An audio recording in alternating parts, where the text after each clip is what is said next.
Hello! Do you need some help getting ready for the FTCE? This video is for the reading subtest, knowledge of the integration of information and ideas based on text selections of the FTCE General Knowledge Test. The subtest code is 827. My name is Dani. I'm a certified K-8 teacher currently teaching 5th grade ELA. I'm also a test prep expert for Study.com. In this video, we'll go over testing strategies for 3 sample questions from this exam to help get you feeling confident for test day. Ready? Let's go. Charges of Oscar Wilde's plagiarism are certainly not new. They have their origins in his contemporaries' sharp criticism of his first published volume, Poems, 1881. Even if they did not claim that any of his poetry had been stolen verbatim from the Romantics and pre-Raphaelites, whose work he adored, commentators grasped that much of his work was highly derivative. The Saturday Review was fairly typical of the critical reception. The book is not without traces of cleverness, but it is marred everywhere by imitation, insincerity, and bad taste. At the same time, the Oxford Union famously rejected on similar grounds the very copy of poems that its secretary had solicited from Wilde. At the Oxford Union, the undergraduate Oliver Elton, later to become a renowned literary historian, asserted that Wilde's poems were not by their putative father at all, but by a number of better-known and more deservedly reputed authors. Modern scholars have on occasion rebutted Elton's claim, suggesting that disdain for Wilde's developing poetic voice or even downright jealousy motivated the outcry. Nevertheless, the stigma attached to the reception of poems has stuck firmly to that work and to many others in Wilde's oeuvre. Here's our question. The quote from the Saturday Review is an example of a primary source, secondary source, tertiary source, or unreliable source. So we need to look back at the quote from the Saturday Review. The author said that it was a fairly typical critical reception from the contemporaries of the time. The review said, "The book is not without traces of cleverness, but it is marred everywhere by imitation, insincerity, and bad taste." We don't need to know a lot about Oscar Wilde, this time period, nor the reception of his work to be able to determine what type of source the quote from the Saturday Review is. A primary source is directly from an original. It is created at or near the time of the event, like a newspaper article, like the Saturday Review. Our next option, secondary source, is a type of source that gives information about or analyzes a primary source. That's not what this quote is doing. A tertiary source provides a collection of primary and secondary sources. Again, not what the quote from the Saturday Review is doing. And an unreliable source is a source that is not credible. But a quote from the Saturday Review that was released around the time of that first published volume from Oscar Wilde would be credible. So it's not an example of an unreliable source. The author gives that quote from the Saturday Review because the author is using a direct quote from an original text. So it is an example of a primary source. Problem 2. Anecdotes of Animals, 1905.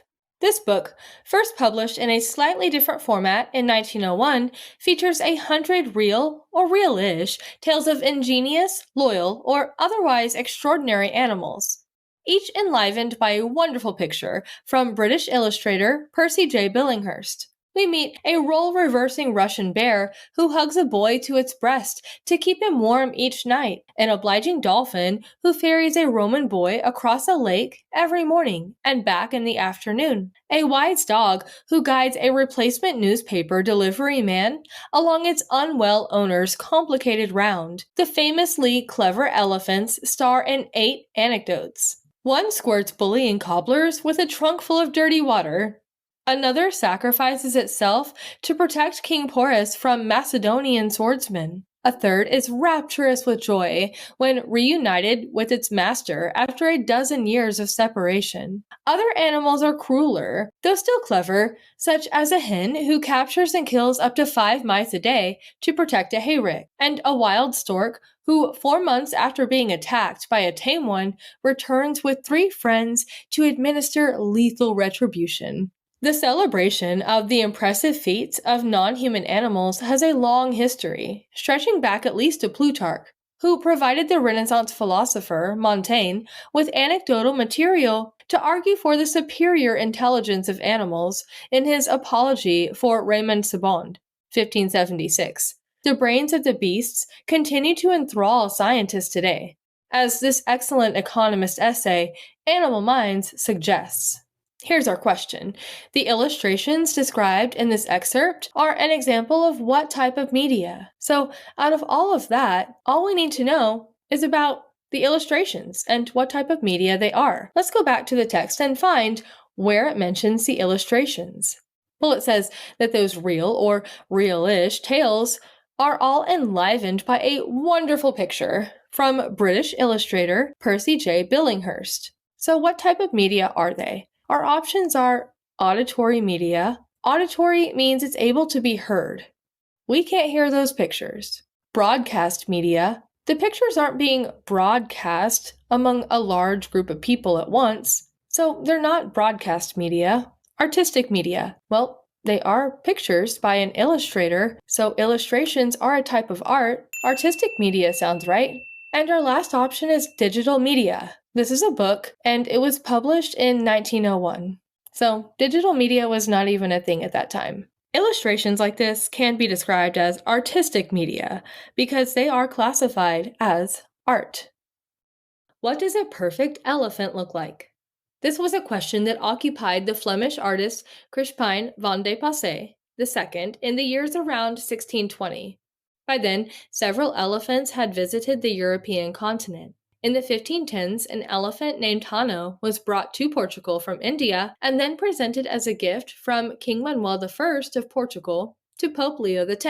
In the 1550s, Suleiman traveled through the Iberian Peninsula and Italy, died in Vienna, and was stuffed and exhibited in Munich for centuries. A couple of years after Suleiman's death, Emmanuel traveled through the Low Countries and Austria, and the list goes on, relentlessly, until we reach Hansken, the elephant that Rembrandt famously pictured, and whose skeleton is still exhibited in Florence's Museum of Natural History. Before de Passé, no one thought to establish an ideal norm for what the average or canonic elephant might look like. Not that Passé's aim was to synthesize previous sightings of the animal. While an extensive number of elephant prints have survived from the 16th century, it is unlikely that he was familiar with all of them. Instead, Passé relied on the rules of geometry. With the use of squares and circles, he constructed an animal that conformed to the laws of mathematical proportions, and published the results in his book, De Leit der Tecken in Schilderkunst. Here's our question. What reasoning does this article use? So we're trying to find the kind of reasoning that the information follows. Is it deductive reasoning? That's where we take general ideas and use them to draw specific conclusions. I like to remember it with deductive, deduce. The prefix d means like descend, so it's going from the big general idea down to the specific conclusion. And that's not how this information is organized in this passage. The next option is inference. An inference is a conclusion based on facts and background knowledge. The information in this passage is all very direct. It's not having us rely on background knowledge to come to a conclusion. It's not inferential reasoning. The next option is inductive reasoning. That's kind of like the opposite of deductive reasoning. It goes from specific ideas to a more general idea. Let's see if this article does that. First, it tells us about a specific elephant named Hanno. Then it goes on to tell us about the specific elephant named Suleiman. Then it tells us about the journey of the elephant Emmanuel. And last, it tells us about Hansken, the elephant that Rembrandt famously pictured. These details lead to the general idea that Passé was trying to establish an ideal norm for what the average or canonic elephant might also look. So it does take specific details and build up to a more general idea. Inductive reasoning is a good choice. Let's check our last one, implication. There's no implication being made here.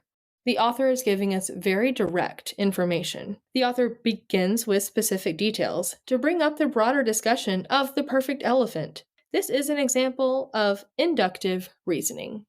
I hope this video was helpful. Check out more videos in this channel to get additional help for the test. Like and subscribe so you don't miss any of our new videos. You can also get lots of help preparing for this and many other exams on the study.com website. We'd love to hear about your experience and what else we can do to help you get ready for your test. So leave a comment below with your suggestions, questions, and even come back and share with us how you did. Study strong and all the best on your test.